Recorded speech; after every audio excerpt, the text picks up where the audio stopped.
This is the short overview of active transport in relation to the biochemistry module for GT226A. So we've completed the concepts underpinning transport and diffusion across membranes, and we're also looking at some of the facilitation and protein channels and mobile translocators, etc. But one of the things that we need to look at is the notion of active transport.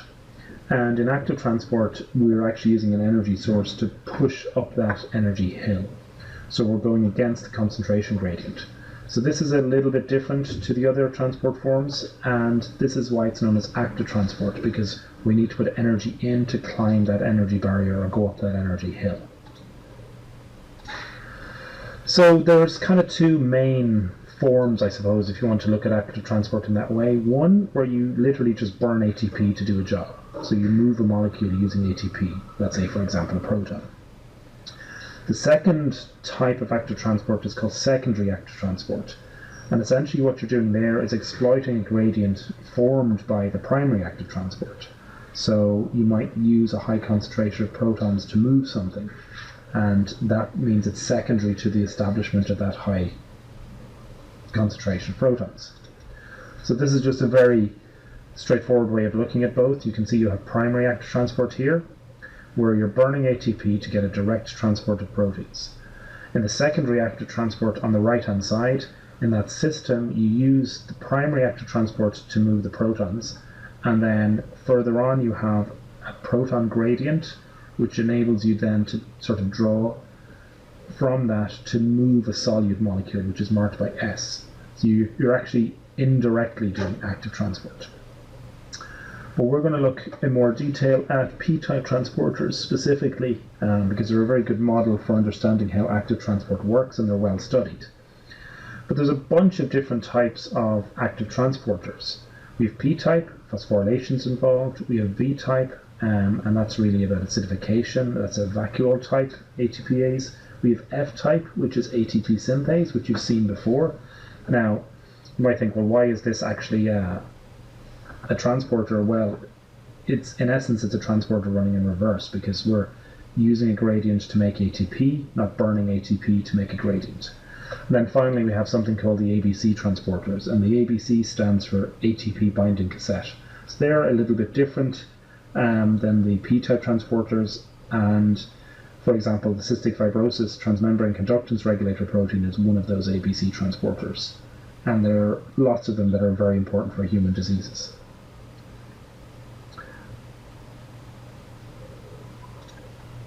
So if we look specifically at a P-type transporter, really what we're doing is we're using that ATP. So we're phosphorylating aspartate using the gamma phosphoryl group of ATP, and that goes onto phosphate or onto aspartate, and the aspartate then triggers essentially a conformational change within the protein. And that conformational change allows you to move one of these guys through the protein essentially and into a region of high concentration. So that movement is really what the active transporter is doing, and it's based on the burning of the ATP. But we're going to look at that in a lot more detail now in the next couple of slides. So here's the general structure of a P-type. Now this has been opened up just so you can kind of see inside it, so you wouldn't expect it to be spread out in a membrane in this kind of long stretched out way.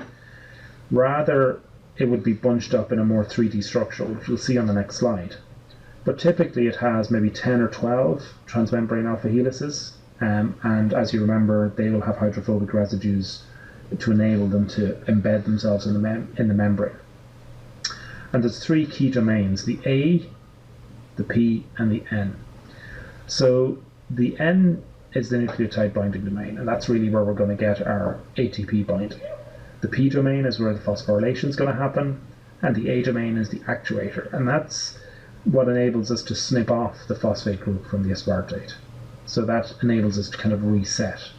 Now the linker regions, these kind of black regions connecting the groups, are actually important. So they've done site-directed mutagenesis studies on these, and if you delete certain amino acids you can screw up the ability of the transporter to work. So they're not just linkers, they're a fundamental part of the whole thing. So let's have a look at a slightly more, I suppose, authentic 3D structure, which is a little bit more difficult to look at and a bit more confusing perhaps, but it really kind of gives you a feel for how everything is arranged. So you can see all those transmembrane helices in a nice big bunch. Then you can see the P domain, the N domain, and then the A domain. Now this is actually an ensemble picture of multiple different structures that have all been overlaid with a view towards looking at the conservation of particular residues. So every time you see one of these little cherry magenta colored dots, that means you actually have conservation, okay? And that's the highest level of conservation. And you can see many of the different amino acids are conserved between the different proteins that were used to make this alignment. And you can see they're in the linker region, they're in the A region, but by far the most dominating one is the P region. And if you think about it, that makes absolute sense. The aspartic acid that's present, or aspartate that's present in the P region that accepts that phosphate from ATP, that has to be there. If it's not there, you can't get the ATP being burned with the transporter, which means you can't get anything happening. So it really kind of highlights that, necessity of the phosphorylation event. Now, if you think about it, if the transporter just kind of opened both sides, it would act as a channel. And that really wouldn't work very well, because all the stuff on the inside would just leak out. So we're trying to push things up a hill, remember. So we need to have a way that essentially acts almost like a valve. We push things through and it stops things getting back. And that's what the conformation structure changes within the protein are actually doing. So there's this concept called the alternating access model. And really, all that's saying is that there are gates on each end. Now, these are not sort of protein-shaped gates that open and close like your farmyard gate or a door. It's more to get the concept that it's a gate, that it's a restriction of passage of the molecule. Now, some of them do have, or some transporters do have what almost look like lids or gates, but not all of them do. But it's really just to think about the concept of a gate. So the gate can be locked, it can be open, or it can be closed. And if it's opening and closing, that means you have control. You can allow some things to flow through, and you can stop other things from flowing through. So there's a couple of different forms, I suppose you could describe them as, or conformations of the transporters. And E1 is basically when you have phosphorylation. So you have over on the left-hand side in this post-Albers type arrangement, you have it open but not phosphorylated. Okay, so you can see that the ions can actually move in. There's actually space for them to fit in. When ATP binds, that locks them in. They're now trapped. Then it can move into its other conformation, which means the other side, it's now open to the other side of the membrane. And again, that allows potentially a different ion to come in, swap into it, and then we're back to our starting point as well. So when we're in that E1 state, we have a much higher affinity for the cation that we're, say, taking from outside and moving to the inside. Okay? And when we're in the E2 state, we have much less affinity, and we're much more likely to take the other ion. So essentially what we're doing is creating an environment that as we get the phosphorylation, we've already trapped the two ions because we were more sticky for those ions before we got phosphorylated. When we phosphorylated, we locked the gates. Then when we dephosphorylate, we realize actually no, we have less affinity for these ions. We actually want the other ions that are now available. So we pop off those two, we pick up the other ones that we want, and then we go back through the whole cycle again. Now, if we kind of take a cartoon diagram view and look in a little bit more detail, we can kind of walk our way through this entire process. Now, again, remember you have the E1, which is the higher affinity for the molecules that are going to be transported, let's say from inside to outside. And then when we're at E2, we're looking at the counter ions. So the ions bound at the start. Okay, so here we have the ions bound. So they're bound at the start and we're kind of ready to go. ATP binds to the end domain. Now it doesn't immediately get hydrolyzed. What we have is a movement of the end domain. So it moves the ATP so that it's lined up next to this conserved aspartate acid residue so that the phosphate can be donated and it can convert into the E1 ADP state. Okay, so once we have that state, then remember we have this conformational change that's going to be triggered. So we're in this new state where we've locked the gates essentially. We're going to trigger a conformational change to open the exit pathway. In tandem with opening the exit pathway, regardless of the direction, we're actually creating a lower ion affinity as well. So that allows the ions that are present inside to leak out, and then you end up having the counter ions, which were at the other side of the membrane, can actually then come in. We get again our gates locked down and closed. We get dephosphorylation. Water is very important for that, obviously, and then essentially we're resetting the transporter. So in the diagram on the left, which is from Current Opinion in Structural Biology, it's quite a nice review, but the actual ions are flagged as ion 1 and ion 2. So you can just see the movement from one side to the other. So if you walk your way through that and try and track what's happening to the ATP and what's happening to the protein, you can see these changes happening with the curved arrows, and the orange arrows are illustrating the physical changes that are happening in that actual protein.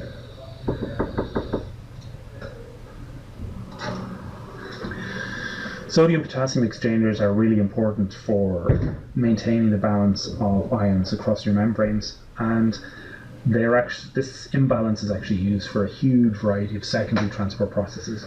So somewhere in the region of about 25%-ish. Now, that's a kind of one of those ones that's probably floating around for a long time, but it's probably around that, if not a bit higher, of your total energy is actually used to drive this protein, because it's so important to have lots of sodium outside and lots of potassium inside your cells. And those processes are important for your brain, they're important for your kidneys, they're important for your stomach, maintaining your blood volume. They're critically important across the board. And essentially they're working in exactly the same way. So in this case, what you're actually doing is you're pumping out 3 sodiums and you're bringing in 2 potassiums. So if you remember back to that kind of core concept of how the P-type transporters work, on one side you're taking in those 3 sodiums, we lock them in, we burn the ATP, we get a conformational change, they get pumped out or moved out, or they're facilitated to leave, I suppose is the easiest way to look at it. And then on the other side, when they're facilitated to leave, we actually create a site that is more able to bind potassium. And because it's more able to bind potassium, then the potassium sticks to it, and as we then reset back to the normal state, the potassium gets exposed to the cytosol, and then it ends up inside the cytosol. Okay, so in essence it's exactly the same mechanism, but we're looking specifically at sodium and potassium in this case. Now, because we have a transporter that's specific for something, then just like with enzymes, we can have inhibition as well as specificity. So if we actually use a well-known inhibitor of P-type transporters, which is wabine, it's a steroidal glycoside. So this bit in the middle, the 4 rings in the middle, are the steroid bit, and there's the glycoside bit, and that's just a little bit of extra molecular structure we won't worry about too much. But ultimately what that does is that it blocks the sodium-potassium transporter. So the reason why it's effective, from the point of view of improving muscle contraction, is that we don't just have one way of moving sodium in and out. There's loads of co-transporters. There's a sodium-calcium pump. So the idea is then that if you block the sodium-potassium pump, you'll end up having more sodium inside the cell than you want. So you want to get rid of that. So you'll try and find out some other pump you can use to get rid of it. And it turns out that you can use the sodium-calcium pump to get rid of it. But when you do that, what you're actually doing is bringing in calcium instead. And calcium is important for muscle contraction, so you're generating a situation where you have enhanced muscle contraction. So that's really how this inhibitor actually works from the point of view of heart contractions. So it's very, very similar to the sodium-potassium exchanger, and it uses ATP, again keeping the calcium out of the cytosol. And basically what you're trying to do is ensure that you have low free calcium inside the cell, and you don't allow it to combine with phosphates, because that would form things that essentially would be precipitates and solids that you don't want to have inside your cell. So the mechanism is very straightforward and very similar to the one we've seen before, and this is maybe a slightly easier way of looking at the mechanism. We have two calcium ions binding to the high affinity sites, and again you'll see the E1 and E2 descriptions just like we've seen before. So they bind in, we get our ATP binding, we get our hydrolysis and phosphorylation of the aspartate. That drives then the conformational shift, which allows the calcium to leave, and then we're back returning to our initial state where the calcium can bind again. So it's the same kind of concept as an enzyme, and you can use enzyme mechanics and enzyme kinetics to describe how these work, but really what we're doing is movement. We're moving an ion from one side to the other, and we're restoring the transporter to its initial state at the end. The last major ones we're going to have a quick look at are the ATP transporters, or the ABC transporters. So they're the ATP binding cassette, and they are very similar to the ones that you've seen before with the P-type transporters, but you can see that they have a slightly different structure in that we have these slightly different nucleotide binding domains and we have slightly different ATP binding domains. Now we don't have all the details of all of the mechanisms for these, and they're kind of beyond the scope from the course anyway, but ultimately what we're trying to do is transport something again. And how we do that is by burning ATP to introduce a conformational change. But now we have two separate parts that can have a conformational change, so two ATPs can be bound. Okay? So again, it's very similar in concept to the previous ones. So the nucleotide binding folds, the NDFs, which are going to bind the ATP, so when they bind ATP they can interact much more closely, and because they have an interaction, that sort of drags the rest of the protein around. So if you imagine going down here, steps 3 and 4, these are now, ATP is binding, these interact more strongly, and that creates almost like a power stroke that snaps it open. Okay? The ATP is hydrolyzed by water, and then we end up losing the ATP, and that sort of snaps it back, it bounces back to its original state. And because it bounces back, then we're back in our starting position again. We can accept our molecule that will be transported, and we're back through the entire cycle again. And again, remember, it has the same concept, lower affinity. So once we have a new conformation with a lower affinity, that means that solute molecule, or the molecule to be transported, is now able to leave.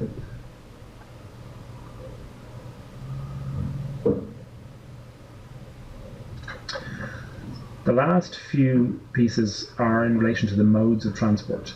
So we've looked at channels where something can pass back and forth between a channel, but we can have a lot of different types of modes. We can have a transport only in one direction, we can have two things going in the same direction, or we can have two things going in opposite directions. So here's a kind of very simple overview of the different types of transport. So here's uniport, it's transporting in one direction. Okay. Here's symport, where two are transporting in the same direction, so we might have hydrogen and glucose both moving in the same direction, or hydrogen and sodium moving in the same direction. Then we have an antiport, and we've seen antiport already when we had sodium potassium. So the modes of transport are not dependent on whether it's active or not. It's really just describing how something is crossing the membrane from a directionality point of view, not from a mechanistic point of view.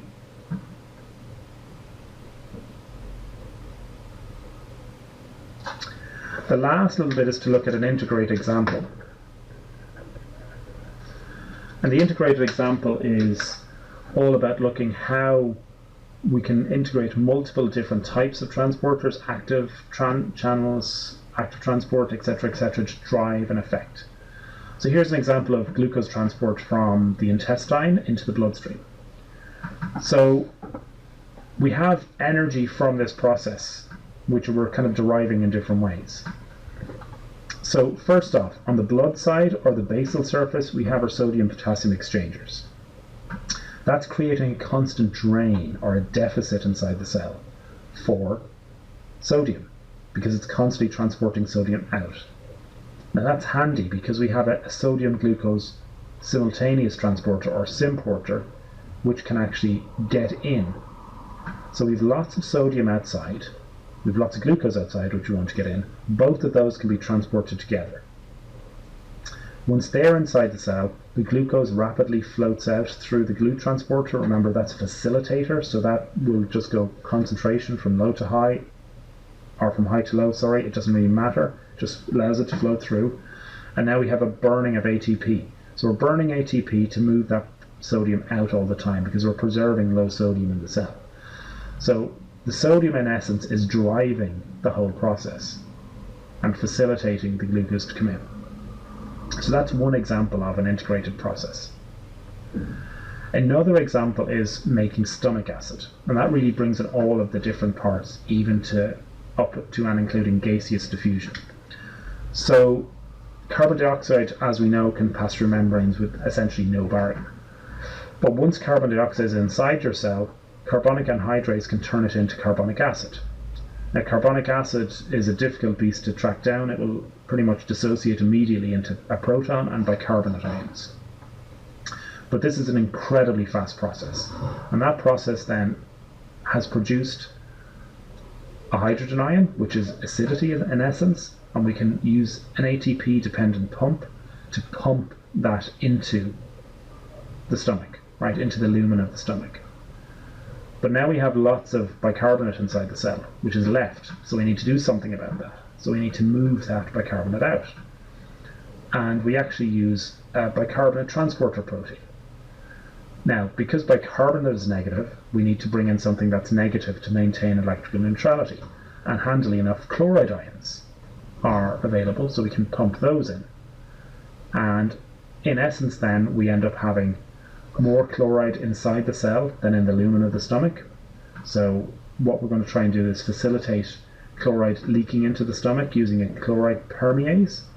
And once we have chloride and hydrogen in the stomach, that's hydrochloric acid, and that's your stomach acid. So if you put all this together, you'll see we have the lumen of the stomach on this side, and then we have essentially the blood, let's say, on this side. So CO2 goes in, it's turned into bicarbonate, or turned into carbonic acid, which breaks into bicarbonate, and a proton. The proton gets pumped out, the carbonic acid gets exchanged for chloride. That chloride is then facilitated to leave down via the permease, and that gives you your HCl in the stomach.